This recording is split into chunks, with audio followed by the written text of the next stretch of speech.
Saudações, vigia das pessoas, estamos vendo a classe VIP. Essa série maravilhosa que tem como objetivo estudar as lições da escola sabatina. Essas lições, elas são suporte para o entendimento, para o estudo sistemático da Bíblia. Nós já colocamos aqui na série Marcos, Lucas, e agora estamos terminando João, e depois vamos falar de Mateus. Mateus, primeiro os seus, e depois os outros. Estou aqui num lugar que está fazendo eco. Eu não sei se o vídeo está gravando eco, mas se tiver, muito 10. Liga não, eu sou bobo mesmo. O Pai, lição 11. O Pai, o Filho e o Espírito Santo. Verso para inculcar. O verso para inculcar hoje: o Consolador, o Espírito Santo, que o Pai enviará em meu nome. Esse sim ensinará a vocês todas as coisas e fará com que se lembrem de tudo o que eu lhe disse. João 16, 20 e...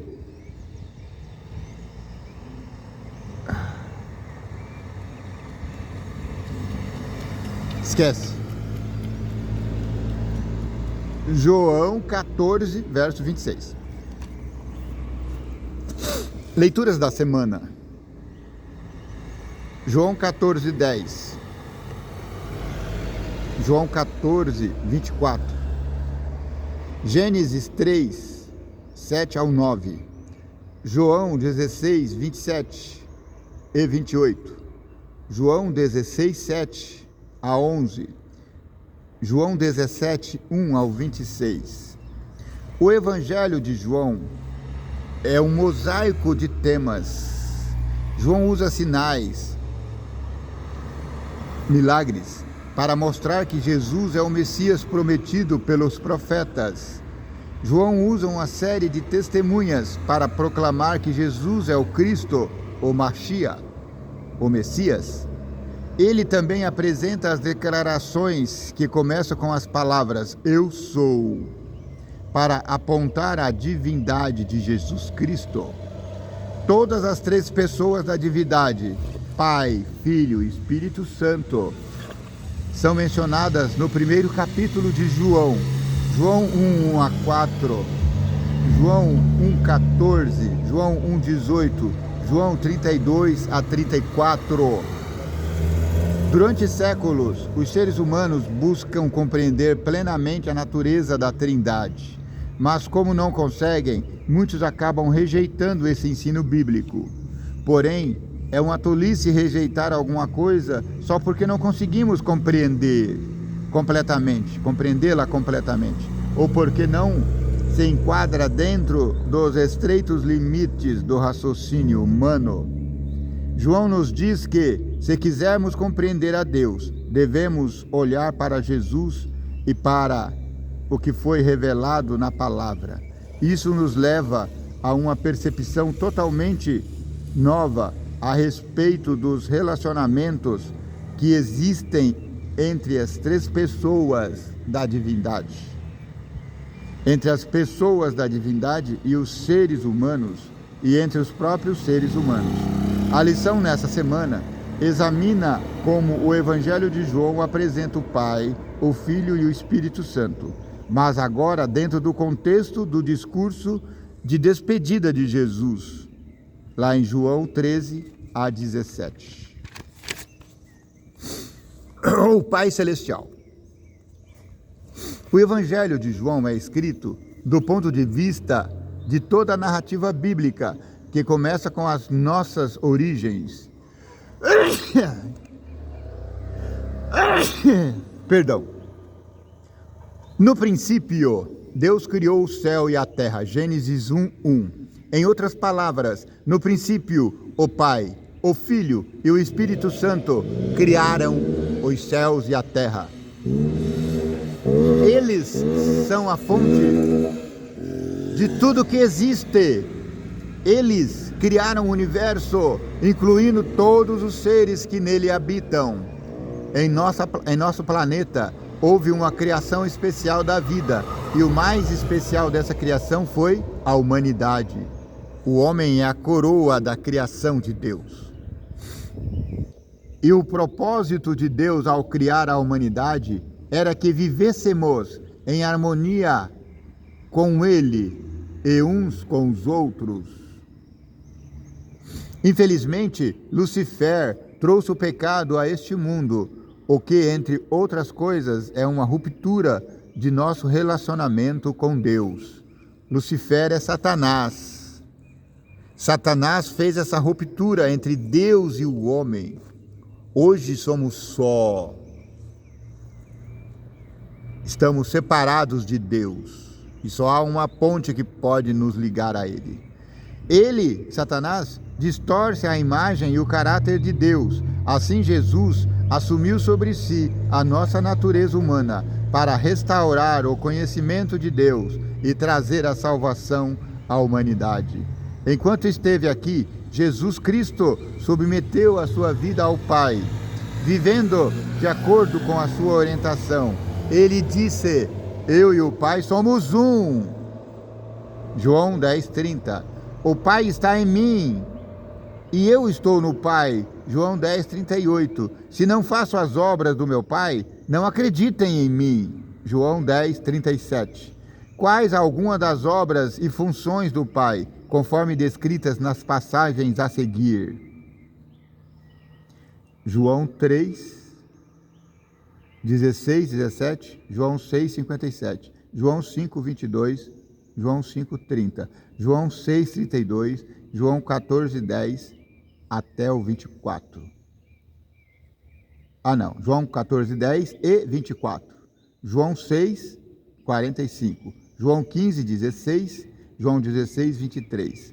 Esses versículos descrevem o Pai em estreita ligação com Jesus Cristo e o seu Filho. O Pai tem um contato íntimo com o nosso mundo e o profundo interesse em nossa salvação. O que esta verdade nos ensina sobre o amor de Deus por nós? Que Deus nos ama, o Pai nos ama, o Filho nos ama, Jesus Cristo nos ama, o Espírito Santo nos ama. Jesus e o Pai. Fomos criados para desenvolver um relacionamento pessoal com o Senhor. Gênesis 1:26 e 27. No entanto, por causa do pecado, esse relacionamento foi profundamente abalado. Podemos ver o impacto imediato desse distúrbio na história do Jardim do Éden.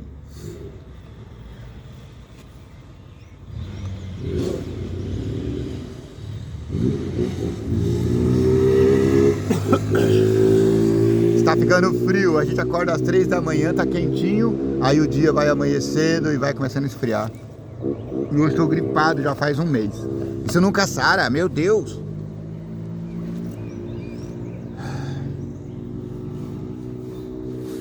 Existem correntes religiosas que estão... Ela é chamada de alta crítica.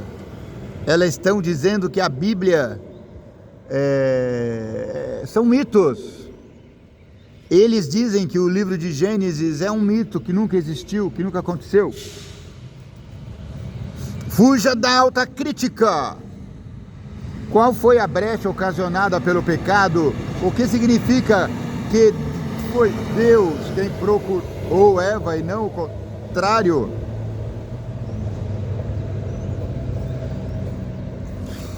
Você conhece aquela história, não é? Gênesis 3, 7 a 9. O homem pecou porque queria ser igual a Deus, queria ser maior que Deus, sei lá. E aí sofreu as consequências. Diante do rompimento causado pelo pecado, a intenção divina era oferecer cura à humanidade, mesmo que ninguém aceitasse o que Deus estava disposto a oferecer. Para concretizar a restauração do relacionamento quebrado, uma das 3 pessoas da divindade encarnou como ser humano. Lembra?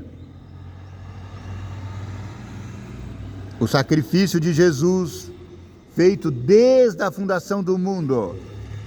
Assim, o Verbo ou a Palavra se fez carne e habitou entre nós, manifestando a glória de Deus. João 1:14-18. Como resultado, a humanidade recebeu sua plenitude e graça. Jesus veio para declarar a glória de Deus, para que o relacionamento rompido fosse restaurado, pelo menos para os que estivessem dispostos a aceitar pela fé o que lhes é oferecido em Cristo. Jesus morreu por todos? Sim, facto. Mas todos se salvarão? Não. Por quê? Somente todos quantos aceitarem o sacrifício de Jesus serão salvos. Que esperança maravilhosa encontramos nos seguintes textos: João 11:2, João 5:16-18, João 6:69, João 10:10, João 10:30, João 20:28. Em Cristo há vida original não emprestada, não derivada. Esse é um comentário da Dona White. Desejado de todas as nações, Casa Publicadora Brasileira, 2021, página 423. A profeta da Igreja Adventista. Você que não é adventista, não se ofenda. A profeta da igreja é para a igreja. Quem não é da igreja não precisa crer na profeta. Aliás, você é até mais radical.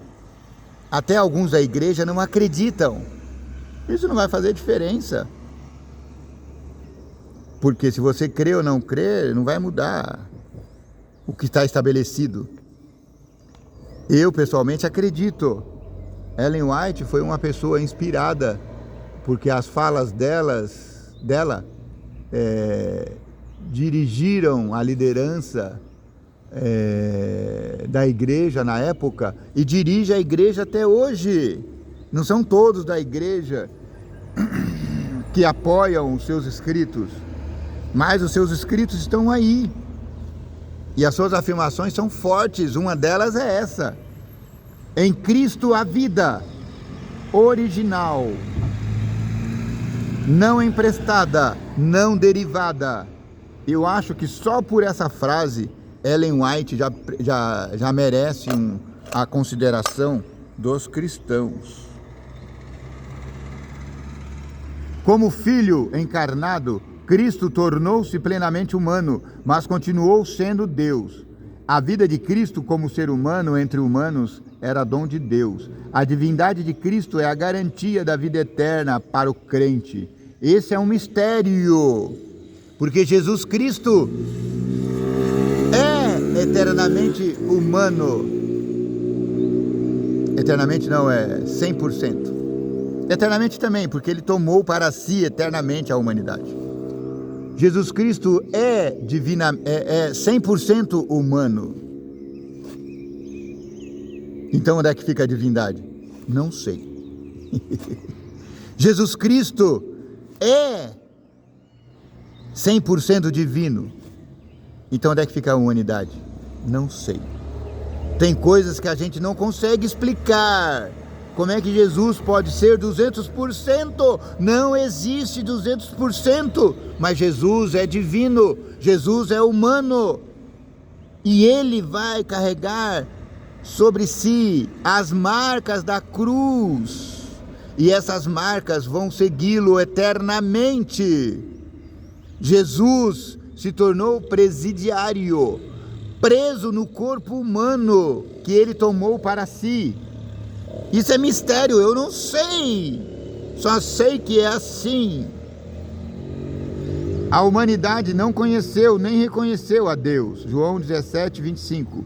Assim, ele enviou o seu Filho único, João 9:4, João 16:5, para que pudesse ser conhecido.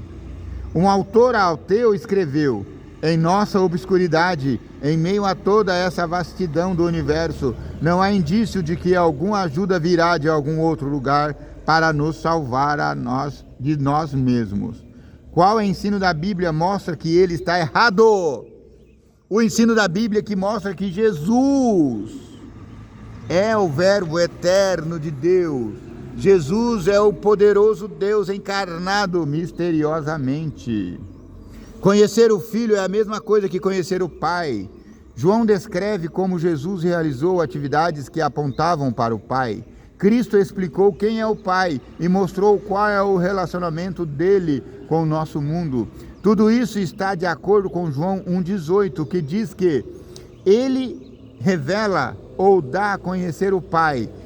Em grego, exegeomai, que significa explicar, interpretar, expor.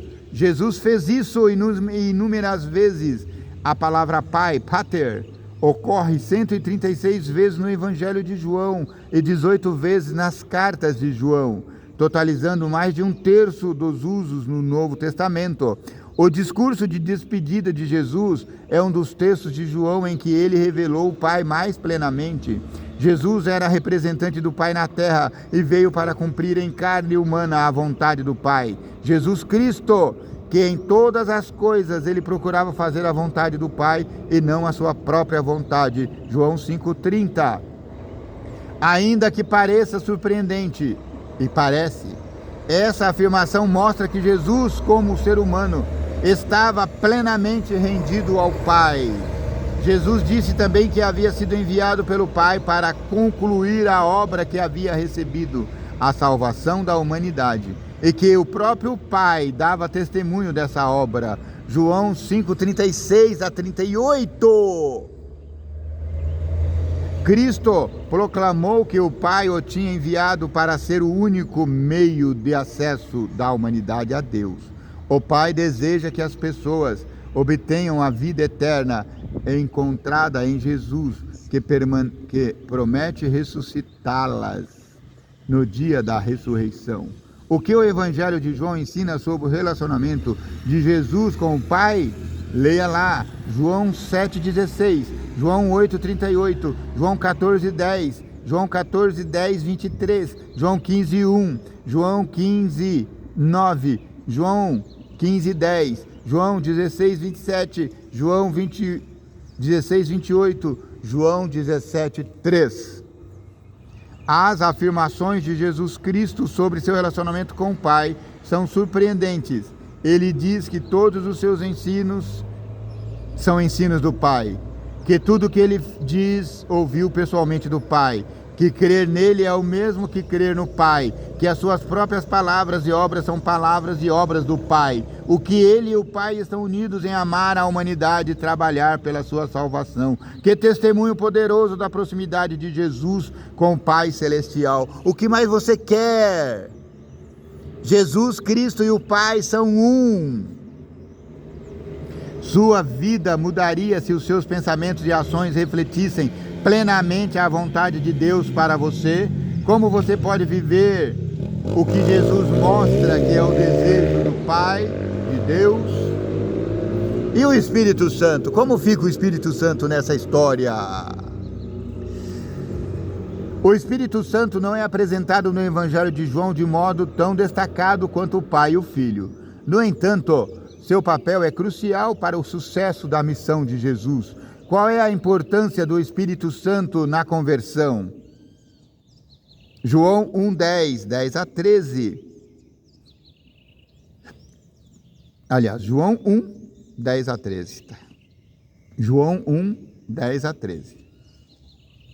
Já no primeiro capítulo de João, vemos quão central é o papel do Espírito Santo. João nos diz que todos que receberam o Verbo, isto é, todos os que creram nele, se tornaram filhos de Deus, os quais não nasceram do sangue, nem da vontade da carne, nem da vontade do homem, mas de Deus. João 1,13. Isso acontece somente por meio da obra do Espírito Santo. Amém? Posso ouvir um amém? Quais são as obras do Espírito? João 3, 5 a 8, João 6, 63, João 14, 26, João 15, 26, João 16, 7 a 11. Descrevendo os discípulos e a obra do Espírito Santo, Jesus procurou inspirar-lhes a alegria e a esperança que animavam seu coração. Ele se alegrava por tudo que havia providenciado para ajudar sua igreja. O Espírito Santo era a maior dádiva que podia solicitar do Pai para exaltar seu povo.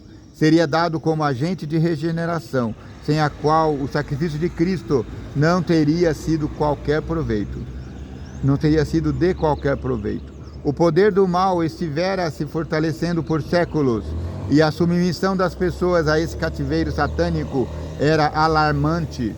O pecado só poderia ser resistido e vencido por meio da poderosa atuação da terceira pessoa da divindade, a qual viria não com energia modificada, mas na plenitude do poder divino. Jesus disse: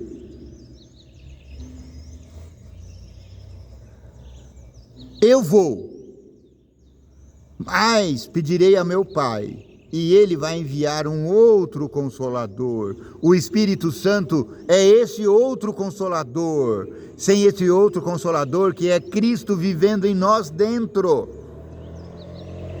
Porque Jesus Cristo viveu ao lado dos discípulos, o Espírito Santo vive hoje dentro de nós. Jesus Cristo, quando voltar a essa terra, viverá do lado de nós. Ou seja, Jesus Cristo é Deus do lado de nós. O Espírito Santo é Deus dentro de nós. O Pai Eterno é o Pai comandando tudo. Para mim é tão simples isso.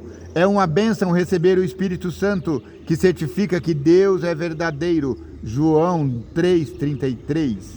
O Espírito nos convence do pecado, da justiça, do juízo. Por isso, a chave para sabermos o que é certo, verdadeiro e bom é submetermos nossa razão e experiências à palavra de Deus, por meio do poder convincente do Espírito Santo. Como é que foi a oração de Jesus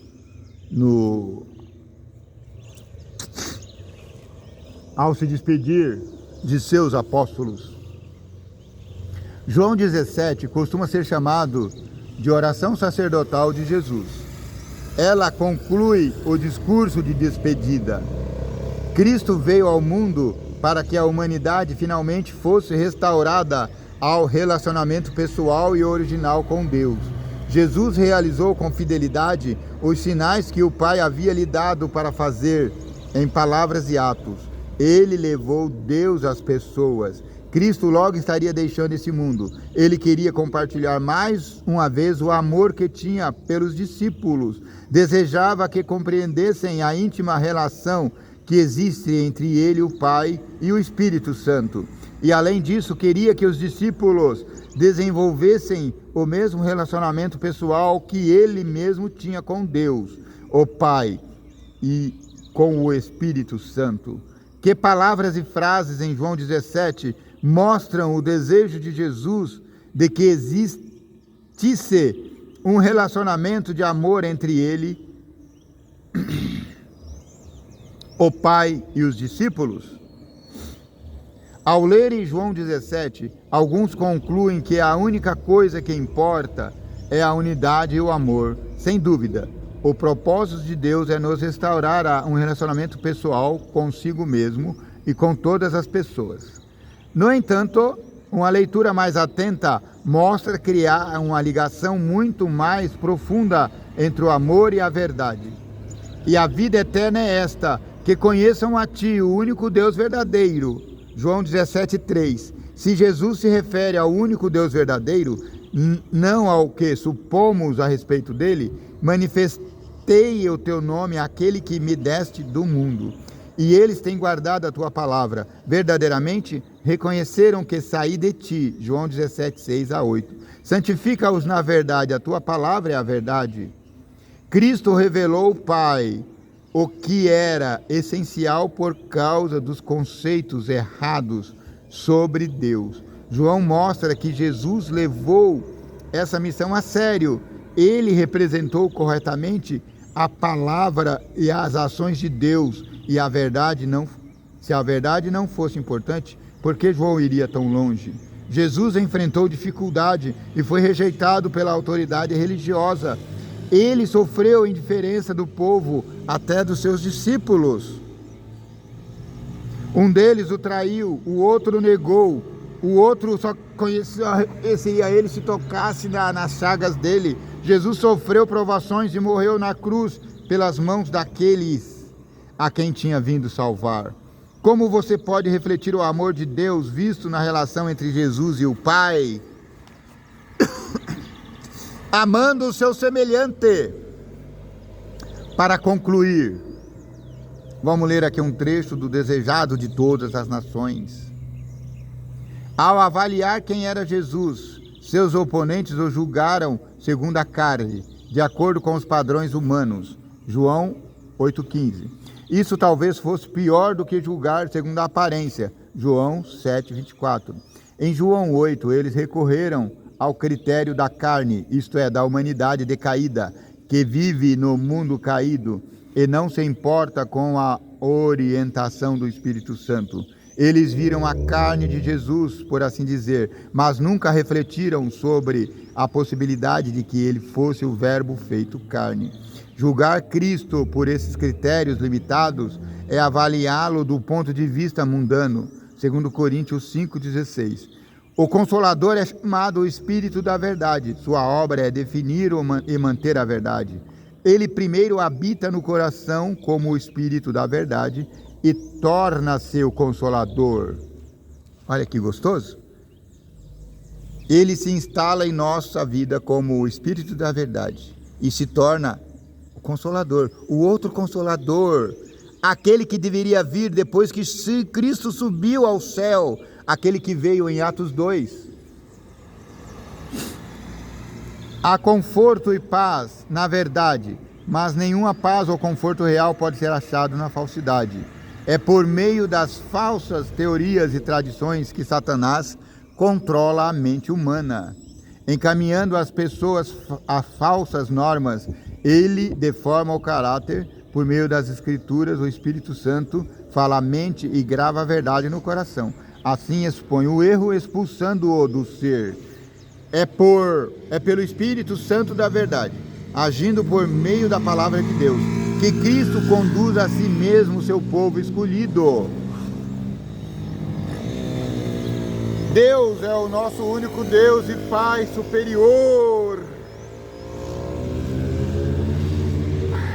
Jesus é divinamente 100% divino, é humano 100% e viveu entre nós, no meio de nós, viveu conosco. Jesus é Emmanuel, Deus conosco. O Espírito Santo é Deus plenamente habitando em nossos corações, em nossa vida. Quando Jesus foi, ele disse: eu mandarei a vós um outro Consolador. Deus Pai está no céu, nos protegendo, nos guiando, nos segurando. Deus, o poderoso Espírito Santo, está no meio de nós e mostrou suas ações a seus discípulos. Subiu ao céu e falou: eu vos enviarei um outro Consolador, um outro como a mim mesmo. E esse outro Consolador veio no dia dos Pentecostes e entrou sobre todos os discípulos. Eles viram como língua de fogo.